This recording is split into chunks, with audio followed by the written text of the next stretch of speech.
Hey, everybody. Welcome to Eating Peace this week. I'm Grace Bell. I am the creator of a course called the Eating Peace Experience. And it's starting at the end, or October 19th, starting that week. So I was thinking about one of the primary places people remember and recall that set off the experience of painful, disrupted thinking that winds up causing disruptive eating. One of the main places early on that a lot of people consider or think about is the thought, I hate the way I look. I hate the way I look. So noticing that, and I'm not saying it's exclusively something that is a trigger for off-balance eating, because it's not. It's a little more complicated than that. But that experience, I notice for me, goes back to age 13 or so. Age 13. Fear about being fat beginning at age 8. Like, oh my gosh, that's a bad. And I don't remember really thinking that much about food and eating and its relationship to weight, but definitely clear through my mother and what she was experiencing at age 8 that, wow, people can weigh too much. I never knew that before. That's a thing, just like you sort of getting it. So later, age 13, it's coming on, age 14, first diet. But you can do this work even if it's happening now. So I notice the process of being in a body, for me, like an aging body, an aging that's like, wow, we're definitely middle-aged now. Can't deny it's middle age. We're working our way into elderhood and all the thoughts that have to do with that. Very interesting, not opposed. It's in a different way, a different experience, but just if we're looking at the body and what's going on and what's happening, it's like, wow, amazing. For me, sagging skin, wrinkling getting deeper, skin sagging. Here comes the hair, gray hair,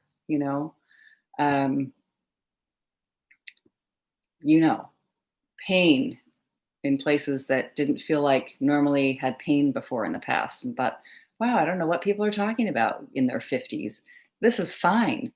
Very funny to notice, I get it. Okay, I see. We're here temporarily in this body. It's a temporary experience. But of course, this one that we're looking at is weight, heaviness, the body image of saying, I don't like it, and how deep that can go. Well, let's look with the work. How deep in stress, shame, fear, the depth of experience of being ugly. It doesn't feel like a light topic. All right, so let's take a look. Imagine yourself looking in a mirror or walking with a very small bathing suit, barely covering yourself down a beach that's crowded, or being up on stage in a leotard. Things that show the body. You know what that is. You imagine looking at the mirror, if nothing else, because you're the judge that's holding this same experience. You see it. Other people are seeing it. Imagining that. Looking at the number on the scale, but really the girth of the body, the weight of the body, looking at it. That is ugly. Is it true?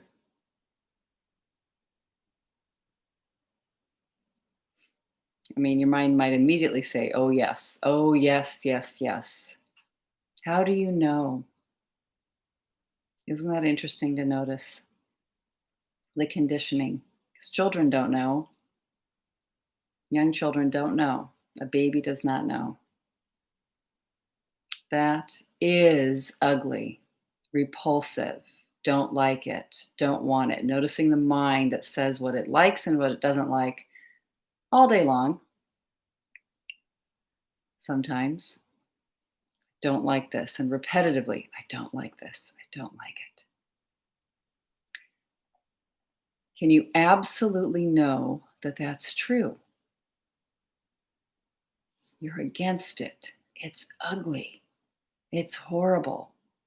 Look what happens when you believe it. We just go off to the races solving the problem. I know what happens when you're heavy and ugly. You need to manage your food. You need to do stuff with food. You need to eat less food. You need to diet. You need to control yourself. You need to get that down. You need to exercise. You need to get muscles. All the things that we're told are wonderful and amazing things. That's what we need to do. And nothing's wrong with any of those, but just noticing the plans and the way we take ourselves out. How many people I've talked to that take themselves out of participating at a wedding, a reunion, an event, because they're too ugly to go. Shame at feeling so concerned about the body and still believing it anyway. I still don't want to go anyway. I'm not going, Holding that to be true and the feeling inside of worthlessness and despair and anger. So, who would you be without that story? And it might be a very old story, a long, long time repeated story. I noticed this. It was very difficult to do this work with who I'd be without the thought. I was like, without the thought, I can't look at that and not think it's ugly. That's not possible. I was staring in the mirror, physically looking in the mirror at the side of my thigh, doing this exercise. Who would you be without this thought that that is ugly? That's not possible. That is not possible. But I know because of other experience in doing the work, I know I'm willing to do this work. I'm willing to imagine, who would I be without that thought? Who would I be without the story? Mind will say, like, if you don't have this thought, if you don't know it's ugly and know you're against it and know how horrible it is, and make sure you don't ever, like, you could even be thin in the moment, but you want to make sure you never get ugly, weight gain, fat. If I don't remember that and feel stressed about it, I'll just blow up and be so heavy and repulsive and awful. It's very interesting to consider the whole entire story, to just look, what am I afraid of? What are people thinking? What's the worst that could happen? What's the worst that could happen in this situation? Rejection, abandonment, a story that I noticed over and over again. Situation would change. There's the rejection and abandonment story. Just sort of being alive, being strong, coming back intact with such a vengeance all the time. Except for I could even question it. I'm abandoned. I'll be rejected. Other people won't like it either. I've heard about how other people speak. I remember as a girl picking it up from all around me. It's much better to be really thin or muscular than it is to be heavy. So much better. People like you better. You won't be abandoned. You won't be rejected. So just watching that, just being who you would be without the story that is ugly, repulsive. That's what it means. I'm rejectable. I'm unworthy. I'm abandonment worthy. People won't like me. Doesn't mean any of that. Who would you be without that story? If it helps, such a strong thought in so many ways, being a human being. Just imagine how animals are. Animals, little creatures or birds. I saw a bird just the other day, and I saw that it had only one leg. My husband said, "Look at that. That bird only has one leg. I wonder what happened." And there it was, kind of hopping weirdly around, but it was eating with its other bird friends. Who knows? But there it is, just being itself. Here we are being ourselves, human beings, being.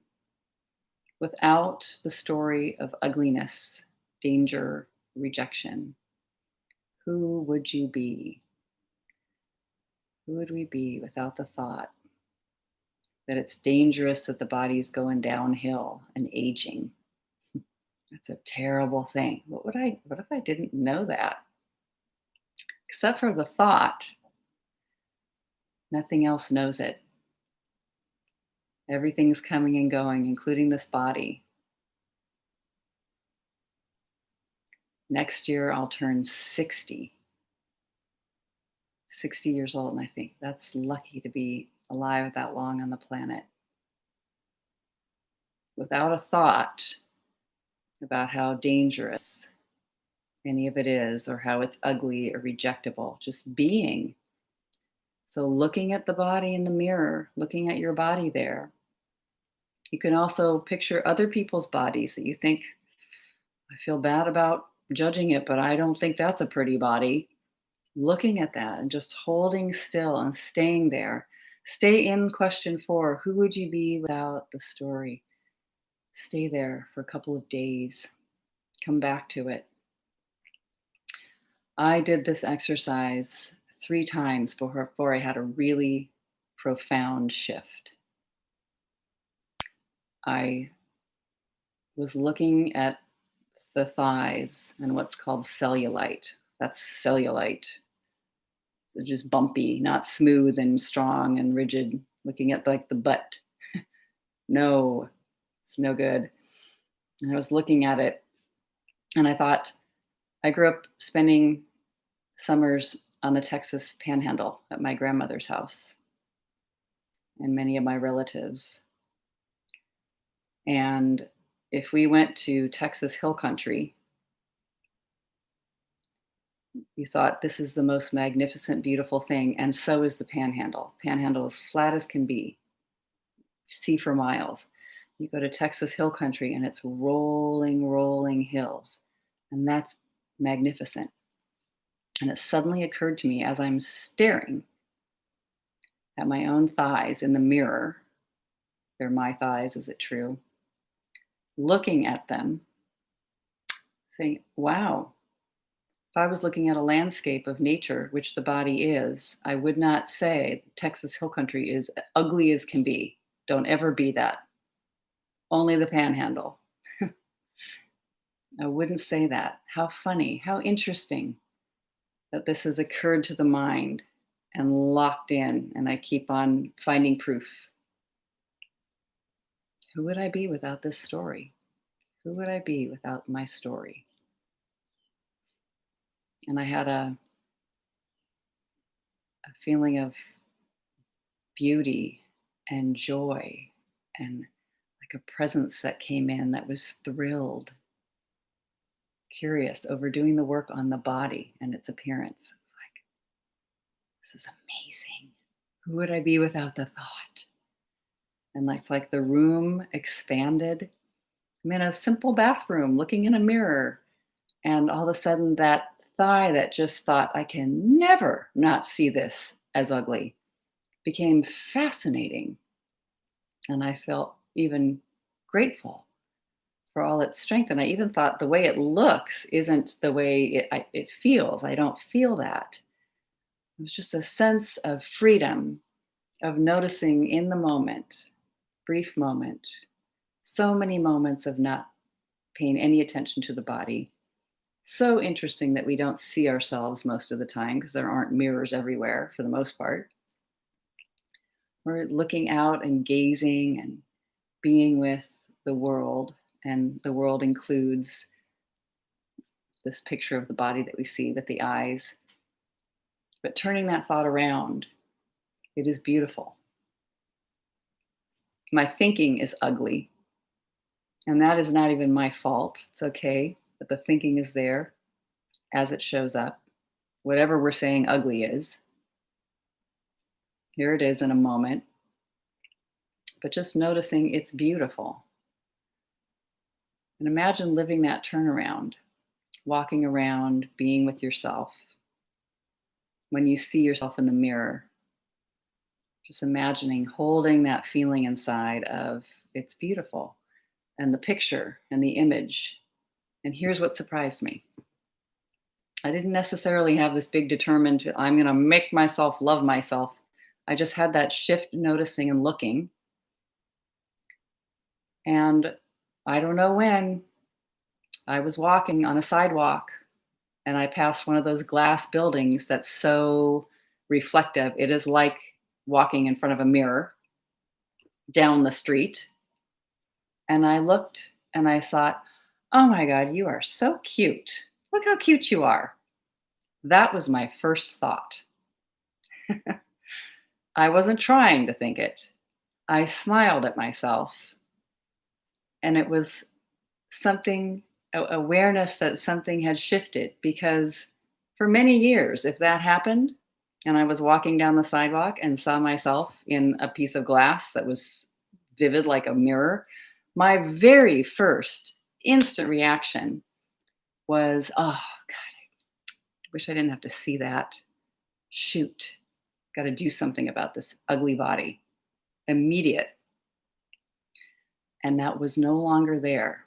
And it's just the way it happened. And that felt good. It felt sweet. It felt tender. It didn't feel like the picture that I saw of the body was even actually who I was. It was just noticing I'm the one that gets to experience this. And I feel joy from it. And it began with that curiosity. There was a kind of a determination in a way, or a willingness or interest somehow in sticking with trying to see through the eyes of glasses that were going to see something with an open mind, a willingness to see the beauty, and then just feeling that on the inside. So sometimes I still get surprised. I look in the mirror and I think, wow, it's so weird to have wrinkles and things happening, and or the skin. I picked up a bag of garbage that was quite heavy, and the skin sort of folded in. Wow, that's amazing. Just to watch and be the watcher and the looker at something that's changing and shifting, and to notice what I think it means that might be there. Death is on the way. There's a temporariness to what's going on here, and it's coming at some point. But not frightening, trusting, standing on a place of being, just simply being without a thought, all the time, trusting it just right where we are, exactly where we are, no matter how many kilograms or pounds you weigh, just right for the moment. And deep breath. Okay to just watch and look and let it show you where you might be missing something. So my thinking is the thing that winds up being ugly. How do I know I'm thinking ugly thoughts? The thing I'm looking at appears to be ugly to me at the moment.